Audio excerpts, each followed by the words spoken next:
Customer order ম্যানেজমেন্টের জন্য dashboard হতে আমরা ও-কমার্স থেকে অর্ডারসে যাব। এখানে আমাদের যতগুলো অর্ডার আছে সবগুলোই দেখতে পাচ্ছি। এখন আমরা এখানে অর্ডারগুলো কিভাবে ম্যানেজ করব এটা একটু দেখে নিই। প্রথমে ড্যাশবোর্ডের পরিচিতিটা দেখে নিই।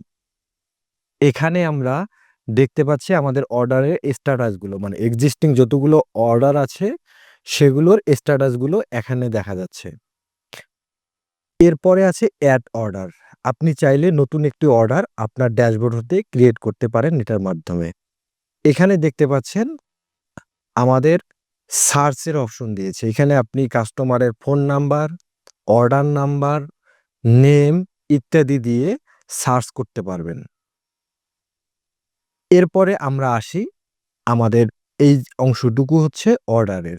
এটা আমাদের এই মুহূর্তে মাত্র ৪ টি অর্ডার আমরা ডেমো হিসেবে করে রেখেছি। এজন্য এতটুকু শো করছে। কিন্তু যখন আপনার আরো বেশি অর্ডার আসবে তখন পুরো পেজ জুড়ে আরো নিচে অর্ডার থাকবে এবং এক পেজে কতগুলো অর্ডার দেখাবেন সেটাও এখানে সেট করা যাবে। যেমন ধরুন এখানে number of item per page ২০ টা করে দেয়া আছে। এজন্য সর্বোচ্চ ২০ টা এখানে দেখাবে। এরপরে যতগুলো থাকবে সেগুলো এখানে পেজ চলে আসবে ১, ২, ৩, ৪ এভাবে। এখন দেখুন আমরা প্রথমে এই অর্ডারটার সম্পর্কে জানি। এই অর্ডার বলতে অর্ডারের একটা দেখি তাহলেই বুঝতে পারবো। এইখানে প্রথমে যে অংশটা হ্যাশ দিয়ে শুরু হয়েছে এটা হচ্ছে অর্ডার নাম্বার ১৯৪ মানে এটা অর্ডার নাম্বার ১৯৪। তারপরে হচ্ছে কাস্টমারের নাম রুহুল কবির। এরপরে যেটা আমরা দেখতে পাচ্ছি এটা একটা আইকন। এই আইকনটা হচ্ছে কুইক ভিউ এর জন্য বা প্রিভিউ এর জন্য। এটা আমরা যদি ক্লিক করি তাহলে অর্ডারের একটা কুইক ডিটেইলস এখানে দেখতে পারবো। এরপরে আসছে ডেট। এটা কবে অর্ডার হয়েছে সেই তারিখটা এখানে দেখা যাচ্ছে। এমনকি সময়টা পর্যন্ত দেখা যাবে যদি আমরা এভাবে হোভার করি। এরপরে আছে স্ট্যাটাস। স্ট্যাটাস হচ্ছে আপনার যে অর্ডারটা রয়েছে সেটার কি অবস্থায় আছে। যেমন ধরুন পেন্ডিং এ থাকতে পারে, প্রসেসিং এ থাকতে পারে, শিপডে থাকতে পারে এই ধরনের। এরপর বিলিং যে সেকশনটা আছে এটা হচ্ছে আপনার কাস্টমারের তথ্য। যেমন এখানে নামটা এসছে, তারপরে হচ্ছে তার ঠিকানাটা এসছে এবং সে কিভাবে ডেলিভারিটা নিয়েছে ক্যাশ অন ডেলিভারি। এবং এরপরে আসছে টোটাল। টোটাল হচ্ছে আপনার মোট কত টাকা তার অর্ডারের এগেইনস্টে হয়েছে। এরপরে আসছে হচ্ছে অ্যাকশন। অ্যাকশনের মধ্যে থাকবে হচ্ছে আপনি বিভিন্ন রকম অ্যাকশন নিতে পারবেন। যেমন এখান থেকে অর্ডার স্ট্যাটাস চেঞ্জ করতে পারবেন। এখানে যেগুলো অ্যাসাইন করা আছে সেগুলো চেঞ্জ করতে পারবেন। এরপরে পিডিএফ ইনভয়েস জেনারেট করতে পারবেন। এই অর্ডারের নির্দিষ্ট একটা অর্ডার এগেইনস্টে এখান থেকে ইনভয়েস জেনারেট করতে পারবেন। আরো যদি স্ক্রিন অপশন থেকে আমরা কিছু জিনিস অন করে দেই যেমন শিপ টু এবং অরিজিন এ দুটো দেখি। শিপ টু ও হচ্ছে যে অ্যাড্রেস। তো আমরা যেহেতু শিপিং অ্যাড্রেস ওইভাবে দেই না, অটোমেটিক বিলিং থেকে শিপিং এ নিয়ে নেয়।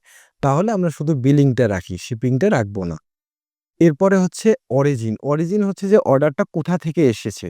এটা আমাদের ডিরেক্ট ওয়েবসাইটে ভিজিট করে এসেছে নাকি ফেসবুকের মাধ্যমে এসেছে নাকি ইনস্টাগ্রাম নাকি অন্য কোনো গুগলের সার্চ করে এসেছে সেগুলো এখানে শো করবে। এটা খুব একটা জরুরি নয়। তারপরও যদি আপনার প্রয়োজন হয় সেক্ষেত্রে এটা রাখতে পারেন। এটা আমি উঠিয়ে দিলাম। এরপরে আরো কিছু জিনিস দেখে নিই। এখানে হচ্ছে দেখুন আমাদের চেক মার্ক অপশন। মানে হচ্ছে এই অর্ডারগুলো আমি সিলেক্ট করলাম। এখন সিলেক্ট করে এগুলো একটা, একটা করে করতে পারবো আর এইখান থেকে আমি একবারে সবগুলো করতে পারবো। মানে বাল্ক সিলেকশন। এখন এই যে বাল্ক সিলেকশন থেকে আমরা বাল্ক অ্যাকশন করব। অ্যাকশন কি করব? ধরুন আমি এই অর্ডারগুলোকে ইনভয়েস জেনারেট করব অর্ডারগুলো থেকে। তখন আমি পিডিএফ ইনভয়েসে ক্লিক করব। করে যদি এখানে এপ্লাই ক্লিক করি তাহলে আমার যতগুলো অর্ডার আছে সবগুলোর পিডিএফ ইনভয়েস তৈরি হবে। আমি একটু দেখি তাহলে আমরা প্রত্যেকটা অর্ডারের এগেইনস্টে একটি করে ইনভয়েস জেনারেট হয়েছে। এটা এভাবে দেখতে ভালো লাগছে না। আমরা যখন প্রিন্ট দেব তখন এটা ঠিক চলে আসবে। আমরা কন্ট্রোল পি দিয়ে যদি প্রিন্ট করি তাহলে দেখুন এই যে এটা একটা অর্ডার, অর্ডারের ডিটেইলস, আপনার তথ্য এগুলো চলে আসছে। অর্থাৎ এই কাস্টমারের ডিটেইলসটা এখানে চলে আসছে। আমরা কি অর্ডার করেছে সেটাও দেখতে পাচ্ছি এবং এটা প্রিন্ট করে আমরা যখন প্যাকেজিং করব সেই প্যাকেটের মধ্যে বা বক্সের মধ্যে বা কার্টুনের মধ্যে সেটা লাগিয়ে দিব। আমরা বুঝতে পারলাম পিডিএফ ইনভয়েসটা কি জিনিস। এরপরে আসছি পিডিএফ প্যাকিং স্লিপ। অনেকে প্যাকিং এর জন্য শুধুমাত্র প্যাকিং এর জন্য প্যাকিং স্লিপ করতে চায়, সেক্ষেত্রে প্যাকিং স্লিপও বের করতে পারবেন। ইনভয়েসটা যখন ভিতরে ঢুকিয়ে দিবেন আর প্যাকিং স্লিপটা শুধু প্যাকিং এর গায়ে দিবেন, তখন এই প্যাকিং স্লিপটা ইউজ করতে পারে। এরপরে আসি, এই যে যেগুলো তারপরে দেখতেছেন এগুলো সব হচ্ছে স্ট্যাটাস। কিরকম? যে mark processing, mark printed, marksheet, mark hold, mark complete. এই যে বিষয়গুলো এগুলো আমরা ধীরে, ধীরে বুঝবো। এখন হচ্ছে আমি একটা অর্ডারের অভ্যন্তরে যাই। এই অর্ডারটার ভিতরে যদি আমি আসি, তাহলে দেখুন আমার এখানে অর্ডারের যে ডিটেইলস গুলো আছে সব চলে আসছে। কিরকম? এখানে দেখাচ্ছে অর্ডার নাম্বার এবং বলছে এই নাম্বারের এগেইনস্টে ডিটেইলস। পেমেন্ট করেছে ক্যাশ অন ডেলিভারিতে। কাস্টমার আইপি অ্যাড্রেস, যে কাস্টমারের যে আইপি অ্যাড্রেস থাকবে সেটাও এখানে শো করবে। এরপরে আসি হচ্ছে আমাদের বিলিং সেকশন। বিলিং সেকশনে হচ্ছে কাস্টমারের নাম, এরপরে হচ্ছে ঠিকানা, ইমেল অ্যাড্রেস যদি দেয় তাহলে আসবে, নয়তো আসবে না। এরপরে ফোন নাম্বার। এইদিকে যদি আমরা জেনারেল সেকশনে যাই, সেক্ষেত্রে দেখতে পারি প্রথমে দেখাচ্ছে তারিখটা, কত তারিখে অর্ডার করেছে এবং সময় কতটার সময় সে অর্ডার করেছে। এরপরে যদি দেখি আমরা স্ট্যাটাস, মানে এই অর্ডারটা কি স্ট্যাটাসে আছে। যখন প্রথম অর্ডারটা আসবে, মানে কাস্টমারের সাথে এখনো কথা হয়নি, শুধু অর্ডারটা নতুন আসলো, ফ্রেশ অর্ডার যেটাকে বলে, তখন কিন্তু সেটা থাকবে পেন্ডিং স্ট্যাটাসে। আপনারা কাস্টমারের সাথে কথা বলবেন, কথা বলে যদি কাস্টমার বলে হ্যাঁ আমি নিব, সবকিছু ঠিকঠাক হয়ে গিয়েছে, তখন আপনি এখান থেকে প্রসেসিং করে দিবেন। আর যদি বলে যে না কাস্টমার আমি নিব না প্রোডাক্টটা, তাহলে এখান থেকে ক্যানসেল করে দিবেন। আবার কাস্টমার যদি বলে যে না ২ দিন পরে নিব, তখন আপনি হোল্ড করে নেবেন। আমরা স্ট্যাটাস ম্যানেজমেন্টে এগুলো শিখিয়েছি। এখন আসি এখানে কাস্টমার। যদি আপনার অ্যাকাউন্ট সিস্টেম থাকে আপনার ওয়েবসাইটে, সেক্ষেত্রে কাস্টমারের এখানে নামটা চলে আসবে বা কোন কাস্টমার আপনার এখান থেকে ডাটাবেস থেকে চলে আসবে। এখন অনেক সময় দেখা যায় যে কাস্টমারের কিছু তথ্য ভুল থাকে কিংবা পরিবর্তন করার প্রয়োজন হতে পারে। তখন আমরা করব কি, এই বিলিং এ গিয়ে এখানে যে আইকনটা আছে এটাতে ক্লিক করব। এখন দেখুন আপনার এখানে আপনি নামটা ইনপুট দিতে পারছেন, অ্যাড্রেস বা ঠিকানাটা এখানে দিতে পারবেন এবং ফোন নাম্বারটা এখানে পরিবর্তন করতে চাইলেও করতে পারবেন। এটা ক্যাশ অন ডেলিভারি, মানে কিভাবে ডেলিভারিটা নিয়েছে এটা ডিফল্ট ভাবে ক্যাশ অন ডেলিভারি থাকে, এটা ইম্পর্টেন্ট নয়। এরপরে আসি আমরা আইটেমে। আপনারা যদিও বা একটা জিনিস বলে রাখি যে আপনারা যখন প্রথম আপনাদের প্যানেলে যাবেন তখন এই এতটুকু এরকম ক্লিন দেখাবে না। আপনাদের কিছু জিনিস থাকবে, আমি এটা দেখিয়ে দিই।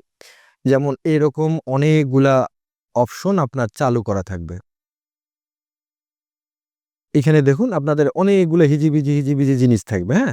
এখান থেকে কিছু জিনিস আমি ক্লিন করিয়ে দেই বা কোনটা, কোনটা ক্লিন করবেন সেটা আমি দেখিয়ে দেই। অর্ডার ডাটা তো আমাদের মাস্ট বি লাগতেছে, আইটেম লাগতেছে।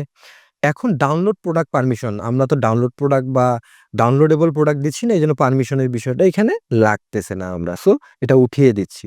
কাস্টম ফিল্ড, আমাদের কাস্টম ফিল্ডেরও কোনো প্রয়োজন নেই। সেক্ষেত্রেও এটা আমরা উঠিয়ে দিচ্ছি। PDF document data. PDF document data হচ্ছে এই সেকশনটা। এখানে হচ্ছে পিডিএফ এর ইনভয়েস নাম্বার বা এগুলো দেখাবে। এটারও আমাদের দরকার নেই। অর্ডার অ্যাকশনটা আমাদের দরকার আছে, এই যে এই সেকশনটা এটা থাকবে। অর্ডার অ্যাট্রিবিউশন, এই যে অরিজিন কোথা থেকে কিভাবে অর্ডার করেছে এটা দেখাচ্ছে, মানে হচ্ছে যে ডিরেক্ট অর্ডার করেছে, ডিভাইস টাইপ ডেস্কটপ থেকে করেছে নাকি মোবাইল থেকে করেছে সেটা দেখাবে এবং কতগুলো পেজ ভিজিট করেছে সেটাও এখানে দেখাবে। এটা যাদের প্রয়োজন আছে তারা রাখবেন, যাদের প্রয়োজন নেই তারা এখান থেকে উঠিয়ে দিবেন। এরপরে আসি কাস্টমার হিস্ট্রি। এটা হচ্ছে হিস্ট্রিটা তখনই আসে যখন আপনার কোনো কাস্টমার সাইন ইন বা লগ ইন করে বা অ্যাকাউন্ট ক্রিয়েট করে তারপরে অর্ডার করে।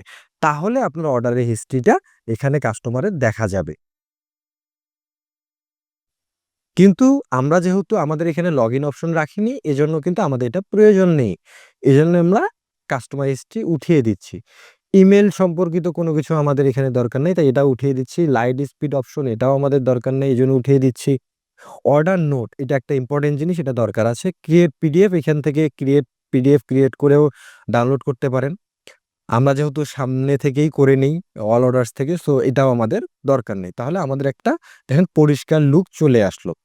এখান থেকে আপনি এগুলোকে কলাপস আবার হচ্ছে এক্সপ্যান্ড করে দেখতে পারেন, বা প্রয়োজন হলে এক্সপ্যান্ড করবে, প্রয়োজন হলে কলাপস করে রাখতে পারবেন। এখন আমরা আসি আইটেমে। আইটেমে দেখুন এখানে দেখাচ্ছে আমার প্রোডাক্টটা। প্রোডাক্টের মধ্যে ১ম এ ছবি আসছে, প্রোডাক্টের নাম আসছে এবং একটা কোড আসছে। প্রোডাক্টের যে আমরা কোডটা বসিয়েছিলাম সেই কোডটা আসছে এবং প্রোডাক্টের প্রাইসটা কত, কত পিস নিয়ে এসেছে এবং টোটাল কত আসছে এগুলো এখানে দেখাচ্ছে। এমনকি আপনি মনে করুন কোনো একটা কাস্টমারের সাথে কথা বলেছেন, কাস্টমার আপনাকে বলেছে আমাকে একটু কম দেন। ঠিক আছে? আপনি এখানে বললেন যে আমি ৳১০০ কম দিব। তখন আপনি এটাকে ৳১৪০০ করবেন। তাহলে ৳১৪০০ আমি এখান থেকে করে দিলাম। এটাও করতে পারেন। এরপরে অনেক সময় অনেক কাস্টমারকে ফ্রি ডেলিভারি দিতে হয়। ফ্রি ডেলিভারির ক্ষেত্রে আপনি এখান থেকে এটাকে 0 করে দিতে পারেন অথবা এটাকে ক্রস দিয়ে কেটেও দিতে পারেন। এটা গেল আমাদের এই বিষয়টা। এখন আসি যে কোনো কাস্টমার বলছে কি আমার এটা অর্ডার ভুল হয়েছে, আমি অন্য প্রোডাক্ট নিবো। কি প্রোডাক্ট নেবো সে বলে দিয়েছে। আপনি জানেন ওই প্রোডাক্টটা। সো ওটা আপনি এখানে এড করবেন। কিংবা কাস্টমার বলতেছে আমি তো একটা অর্ডার করেছি, আমি আরেকটা অর্ডার করব সাথে। কি প্রোডাক্ট? অন্য প্রোডাক্ট। তখন আমি এখান থেকে এড আইটেম করব। এড আইটেম করে ধরুন যে এইটাই একটা অন্য প্রোডাক্ট। আমি অন্য প্রোডাক্টটা এই মুহূর্তে করছি না। ধরুন এইটাই ধরুন একটা প্রোডাক্ট। এড প্রোডাক্টে যাব। এখানে আসলে দেখুন সার্চ করার অপশন চলে আসে। এই জায়গায় জাস্ট আপনার প্রোডাক্টের কোড বা নাম লিখে সার্চ করলেই কিন্তু চলে আসবে। আমি কোড দিয়ে সার্চ করছি, তাহলে এক্সাক্ট প্রোডাক্টটা চলে এসছে। এখন আমি এটাতে ক্লিক করলাম। কত পিস নিবে? এত পিস। আরো যদি কোনো প্রোডাক্ট এড করতে থাকেন এভাবে একটা, একটা করে এড করতে পারবেন। এরপরে আমি এড এ দিলে দেখুন প্রোডাক্ট আরেকটা আমার এড হয়ে গেল। এভাবে আপনি চাইলে আরো এড করতে পারবেন। অথবা যদি মনে করেন কেউ ডাবল অর্ডার বা ট্রিপল অর্ডার অন্যান্য প্রোডাক্টও অর্ডার করেছে, আপনি সেখান থেকে একটা প্রোডাক্ট ডিলিট করবেন। জাস্ট এখান থেকে ডিলিট করবেন। ওকে। তবে মাথায় রাখবেন, এইটা শুধুমাত্র আপনি করতে পারবেন প্রোডাক্টটা যদি হোল্ডে থাকে কিংবা পেন্ডিং এ থাকে, তখন এডিট করতে পারবেন। যদি আমরা ধরুন এখান থেকে প্রসেসিং করে দেই। আমি অর্ডারটা প্রসেসিং করে দিয়েছি, আপডেট হয়ে গিয়েছে। এখন কিন্তু দেখুন আর কোনো এডিটের অপশন আমার এখানে নাই। সো যতগুলো এডিট করবেন অবশ্যই সেগুলো পেন্ডিং এ আগে নিয়ে নিবেন যদি প্রসেসিং এ বা অন্য কোথাও থাকে। আর যদি পেন্ডিং এ থাকে তাহলে তো পেন্ডিং অবস্থাতেই করে নিলেন, তারপরে প্রসেসিং এ করবেন। এরপরে অর্ডার নোট যে বিষয়টা, এটা হচ্ছে একটা ইম্পোর্টেন্ট জিনিস। দেখুন আমরা কিছু নোট করেছি। আপনি যতগুলো অ্যাকশন করবেন সবগুলো কিন্তু এই নোটে চলে আসবে। যেমন আমি এটা প্রসেসিং করেছি, প্রোডাক্ট এড করেছি, ডিলিট করেছি।